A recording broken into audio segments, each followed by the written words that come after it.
का पश्चिम तट और गुजरात के लिए आज भारी बारिश का अलर्ट। यूपी में 17 जिले भीषण बाढ़ की चपेट में। मुख्यमंत्री योगी आदित्यनाथ ने अधिकारियों को दिए हालात पर नजर बनाए रखने के निर्देश। ये थी इस वक्त तक की हेडलाइंस। अब देखते हैं खबरों को विस्तार से। और सबसे पहली और सबसे बड़ी खबर आज जम्मू से, जहां पर हताशा में आतंकवादी खौफनाक वारदातों को अंजाम दे रहे हैं। वादी कश्मीर से पूरी तरह पैर उखाड़ने के बाद आतंकी तंजीमों ने जम्मू में अपनी कार्रवाई तेज कर दी है। ऐसा लग रहा है पिछली कुछ घटनाओं से। जम्मू संभाग के डोडा इलाके में कल देर रात चली मुठभेड़ में एक कैप्टन सहित 4 जवान शहीद हो गए। बीते 8 दिनों की ही बात कीजिए तो आतंकवादियों से मुठभेड़ की ये दूसरी बड़ी घटना है, क्योंकि इससे पहले कठुआ में दहशतगर्दों ने घात लगाकर एक सैन्य वाहन पर हमला करके 5 जवानों को शहीद कर दिया था। तो रक्षा मंत्री राजनाथ सिंह ने कहा है कि आतंकवाद विरोधी अभियान में हमारे बहादुर जवानों के शहीद होने पर मुझे गहरा दुख हुआ है। साथ ही उन्होंने कहा कि आतंकवाद विरोधी अभियान जारी है और इस अभियान को खत्म करने के लिए सेना प्रतिबद्ध है। तो कश्मीर में सेना के ऑपरेशन क्लीन से भागे हुए दहशतगर्दों ने जम्मू के पहाड़ी जंगलों में लगता है ठौर बना लिया है। अपना नया ठौर उन्होंने बनाया है और वो इस तरह से छिटपुट घटनाओं को अब जम्मू में अंजाम दे रहे हैं। इस तरह की छिटपुट घटनाओं को, आतंकवादी घटनाओं को, क्योंकि कश्मीर से उनके पैर उखड़ चुके हैं। तो जम्मू के कुछ इलाकों में सरगर्म आतंकी तंजीमों को सेना ने वर्षों पहले ही खत्म कर दिया था, लेकिन हाल की बड़ी घटनाओं ने चिंता बढ़ा दी है कि किस तरह से इन इलाकों में फिर से एक बार आतंकवादी अपने नापाक मंसूबों को अंजाम देने की कोशिश कर रहे हैं। कश्मीर की तरफ सुरक्षा बलों की बड़ी सक्रियता से जम्मू के इस इलाके को शांत मानकर छोड़ दिया गया था कि अब यहां पर आतंकवादी नहीं है। ये मान लिया गया था कि जम्मू के पहाड़ी इलाकों में घुसपैठ में भारी कमी आई है, लेकिन बीते वर्षों में सरहद पार से इन इलाकों में ठिकाना बनाने की कोशिशें भी तेज हुई। पहाड़ी और पिछड़े इलाकों में अपने ओवरग्राउंड वर्कर्स की मदद से सरहद पार की तंजीमों ने एक नई हिकमत अमली को अंजाम दिया है और ऐसा लग रहा है कि वो छिटपुट घटनाओं को अंजाम देने में सफल भी हो रहे हैं, कामयाब हो रहे हैं। इस तरह की कुछ घटनाएं सामने आई। इंटरनेशनल बॉर्डर पर आज भी कई रिवराइन बेल्ट हैं जहां पर पूरी तरह से तारबंदी करना संभव नहीं हो पाया है। तो आतंकी संगठन कश्मीर टाइगर ने इस डोडा मुठभेड़ की जिम्मेदारी ली है और ये कश्मीर टाइगर कोई और नहीं बल्कि जैश-ए मोहम्मद जो पहले था उसी ने अपना नाम बदलकर कश्मीर टाइगर्स कहना शुरू कर दिया है। तो जाहिर है कि हताशा में पाकिस्तान स्थित दहशतगर्द तंजीमें भारत में कार्रवाई करके कश्मीर में अपने पैर फैलाने की नाकाम कोशिशें कर रही हैं। ये उनकी कोशिशें लगातार वो कर रहे हैं और कुछ घटनाओं को अंजाम दे रहे हैं।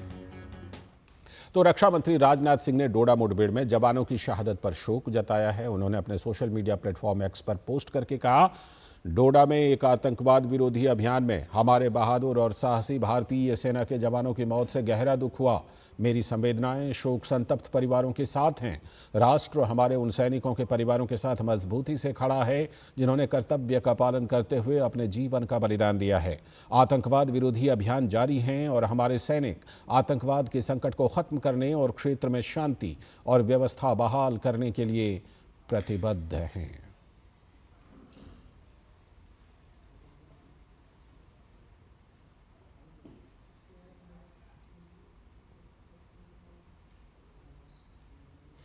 और हमारे संवाददाता जुड़ रहे हैं फोन लाइन पर विवेक पाठक इस घटना पर और ज़्यादा जानकारी देने के लिए। सबसे पहले ये बताइए विवेक कि किस तरह से इस समय वहां पर स्थिति है, क्या इस समय भी कोई ऑपरेशन चल रहा है और क्या सेना ने फिर से कोई औपचारिक जानकारी दी है क्या?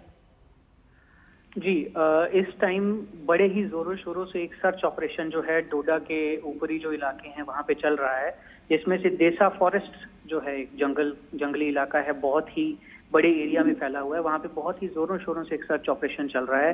इसमें हेलीकॉप्टर्स की मदद ली जा रही है, ड्रोन्स की मदद ली जा रही है और बहुत सारे सर्विलेंस के जो नई नई टेक्निक्स हैं वो वहां पे जो है लगाई जा रही हैं ताकि टेररिस्ट को जल्दी से वहां से ढूंढा जा सके और खदेड़ा जा सके।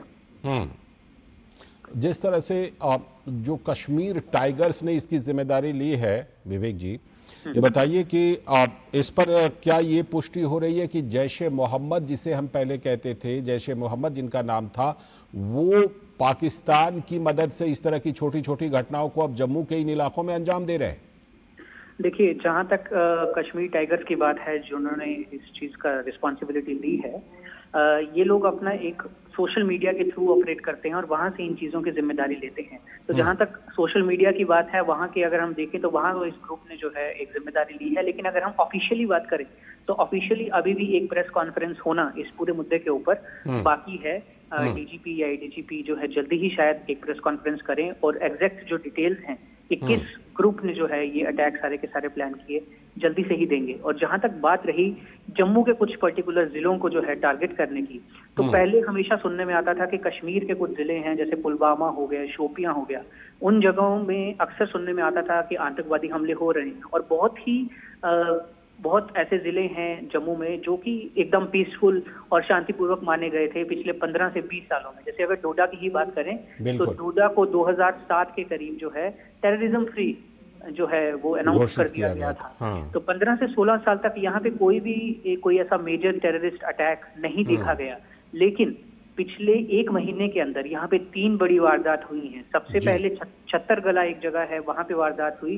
उसके बाद एक कोटा टॉप जो है जगह, वहां पे हुई। और उसके बाद अभी कल जो है एक देसा फॉरेस्ट, इसमें बड़ी वारदात हुई है। तो कहीं ना कहीं ये एक आशंका नहीं है, ये हम सीधा कह सकते हैं कि जो जम्मू और कश्मीर में पिछले इतने सालों से एक पीसफुल माहौल चल रहा था और जम्मू कश्मीर एक प्रगति की राह पर चल रहा था, डेवलपमेंट हो रही थी हर सेक्टर में, तो कहीं ना कहीं ये जो टेररिस्ट ग्रुप हैं, इनका टारगेट जम्मू और कश्मीर का जो पीस है उसको डिस्टर्ब करेगा।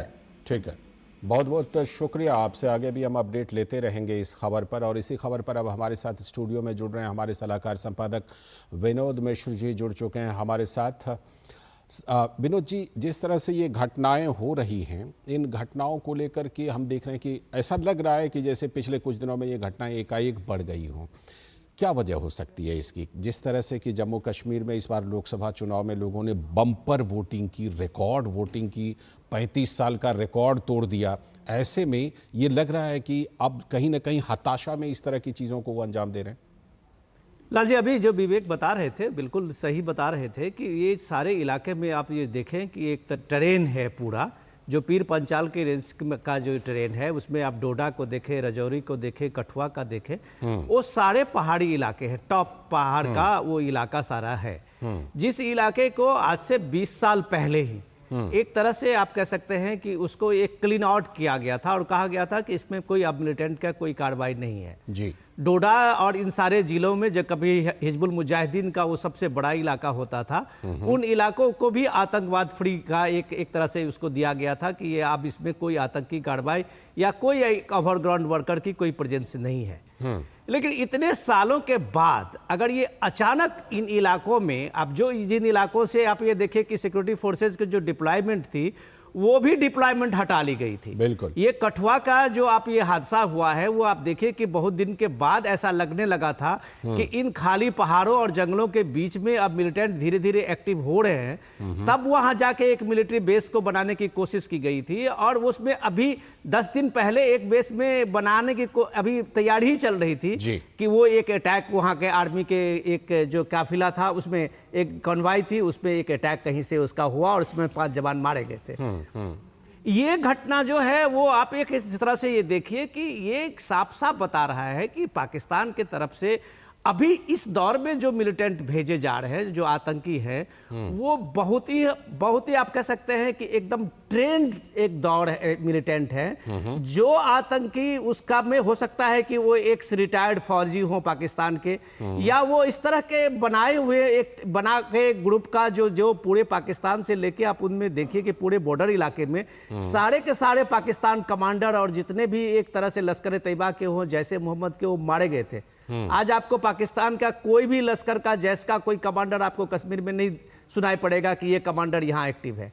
लेकिन वो ये जो इन्फिल्ट्रेशन का ये खेप आ रहा है, उसमें जो ये ट्रेंड लोग हैं, उसने सिक्योरिटी फोर्सेस की चुनौती बढ़ा दी है। अब ये पाकिस्तान की तरफ से एक चैलेंज है, या वो हताशा में अपना प्रेजेंस दिखाने के साथ साथ सारे मिलिटेंट को की भी एक प्रेजेंस की बात यहाँ है कि अगर यहाँ पे एक एक्शन होता है लाल जी तो इसका एक इम्पैक्ट होता है, इससे इनको रिक्रूटमेंट मिलता है आतंकवादी तंजीमों को। तो ये एक तरह की कोशिश करते रहते हैं कि कहीं भी सिक्योरिटी फोर्सेस ट्रैप में आए तो वो एक तरह से एक बड़ी कामयाबी दर्ज करें और वहां लोकल से लेके और बाहर ओवरग्राउंड वर्कर को एक तरह से मोटिवेट तो करें कि हम कार्रवाई करने की स्थिति में अब हम ये देख सकते हैं कि आने वाले दिनों में सेना जो है इस इलाके में अपना शिकंजा कसेगी ताकि इस तरह की कोई छिटपुट घटनाओं को भी आतंकवादी अंजाम नहीं दे पाए इन इलाकों में भी। डेफिनेटली आप ये देखिए ना कि हम लोग ने देखा है जम्मू कश्मीर को बहुत करीब से, पुंछ के ऐसे ही पहाड़ी इलाकों में मिलिटेंट का जो एक तंजीम था उसमें लोकल बना के उसने ओवरग्राउंड वर्कर का बेस बना के लंबे समय तक उस पहाड़ पे अपना एक कब्जा जमाए हुए था। लेकिन जब वो उसकी तैयारी वहां पे सिक्योरिटी फोर्सेस ने की तो कम से कम 200 से ज्यादा मिलिटेंट मारे गए थे। अभी जो इंटेलिजेंस इनपुट है उसके हिसाब से 40-50 मिलिटेंट ये घुसपैठ करके आए हैं। ये चैलेंज सिक्योरिटी फोर्सेस के लिए है कि अगर एलओसी पे पूरी तारबंदी की हुई है, पूरी घेराबंदी है, तो कुछ जम्मू के इलाके में आईबी पे या पाकिस्तान के तरफ से पंजाब के कुछ बॉर्डर इलाके हैं जो पोरस बॉर्डर हैं, उससे किसी न किसी रूप से कुछ नए वहां पे इन्फिल्ट्रेशन की कोशिशें जो कामयाब हुई है, जिसके कारण ये मिलिटेंट प्रेजेंस जो है वहां है। लेकिन इसके साथ साथ चैलेंज ये है कि बगैर ओवरग्राउंड वर्कर्स का मिलिटेंट वहां एक्शन में नहीं आ सकता। ये मिलिटेंट, ये जो ओवरग्राउंड वर्कर है जिसमें अभी तक 4-5 ओवरग्राउंड वर्कर को जम्मू कश्मीर पुलिस ने अभी धर दबोचा है, तो जाहिर सी बात है कि अगर ओवरग्राउंड वर्कर को जम्मू कश्मीर के उन इलाकों से उखाड़ फेंकेंगे तो डेफिनेटली इस मिलिटेंसी पे भी और उनके जो हाइडआउट हैं उनको भी नेस्तनाबूद करने में आर्मी की एक बड़ी कामयाबी होगी जो हम जल्द ही देखेंगे। मुझे लगता है कि जम्मू कश्मीर के लोग हों या पूरे देश के लोग ये इस बात का जरूर इंतजार कर रहे होंगे कि वो दिन जल्दी से आए जब जम्मू कश्मीर बिल्कुल मुक्त हो जाए आतंकवाद से और किसी भी तरह की घटना ना हो। आप हमारे साथ बने रहिएगा क्योंकि आगे आपसे एक खास चर्चा करनी है उत्तर प्रदेश में जो एक चुनौती को लेकर के तैयारी चल रही है, क्योंकि अभी हाल में तो लोकसभा चुनाव संपन्न हुए लेकिन अब 10 सीटों पर जो उपचुनाव होना है तो उसको लेकर के दोनों पक्षों के बीच एक चुनौती है और अपने आप को साबित करने का मौका भी है। तो इस पर खास चर्चा करेंगे। फिलहाल वक्त है एक ब्रेक का। आपके घर के खाने में रेस्टोरेंट जैसा स्वाद ले आए MDH का शाही पनीर मसाला। पनीर को क्या मस्त बना डाला। ऐसा कौन सा खजाना हाथ में लगा है? खजाना नहीं, मिशन मिल गया है हम सबकी जीत का। भारत में बना आधुनिक कीटनाशक जिसकी बेजोड़ क्वालिटी से मिले फसल की बेहतरीन पैदावार। IIL के ट्रैक्टर ब्रांड का मिशन है